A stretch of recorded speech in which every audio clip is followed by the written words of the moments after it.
మీకు పట్టాలు లభించేలా న్యాయం చేయమని వారిని విజ్ఞప్తి చేస్తా ఉన్నాను.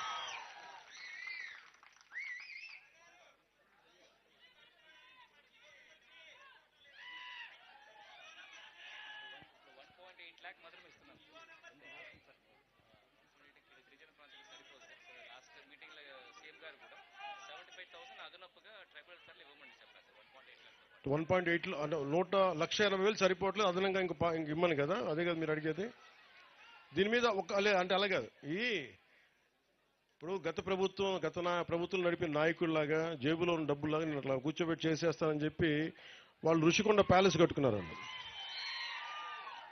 నేను దాన్ని అందరితో మాట్లాడి, సీనియర్ నాయకులందరితో మాట్లాడి, అధికారులతో మాట్లాడి దానికి అదనంగా ఎలా నిధులు లభించాలి, 1,80,000 దాటి ఎలా అదనంగా నిధులు ఇవ్వాలి, దాని మీద మాట్లాడి నేను దాని దిశగా ఆలోచిస్తాను.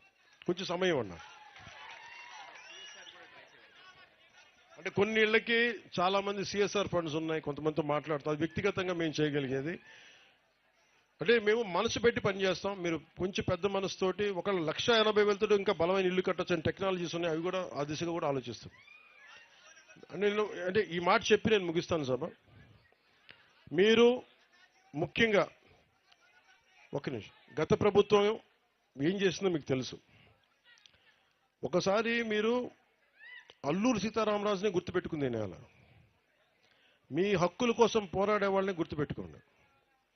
కూటమి ప్రభుత్వం 100 మందికి దాటి 250 మంది ఉంటే తప్ప మేము రోడ్డు వెయ్యం అనే పద్ధతి నుంచి నరేంద్ర మోదీ గారు వచ్చాక 100 మంది ఉన్నా చాలు రోడ్డు వేస్తామని చెప్పారు. ఈరోజు రోడ్లు వేస్తా ఉన్నాం. అలాగే 100 మంది లోపున ఉంటే దాని మీద కూడా ఒక ఆలోచిస్తూ ఉన్నారు.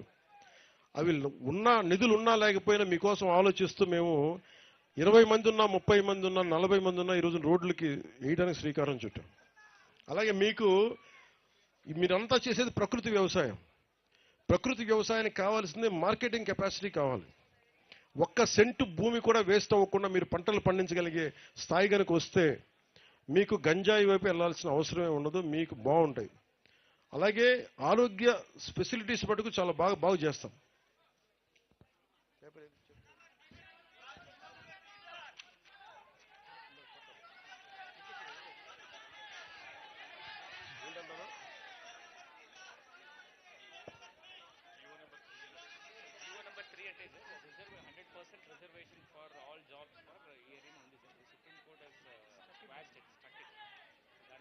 అంటే నేను జీవో నెంబర్ 3కి ఇది మాట్లాడుతూ ఉన్నా.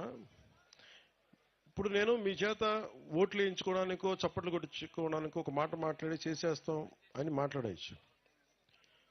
కానీ మనం సుప్రీంకోర్టులో కొన్ని హైకోర్ట్స్లో ఉన్నప్పుడు కొంచెం జాగ్రత్తగా వ్యవహరించాల్సిన పరిస్థితి ఉంది.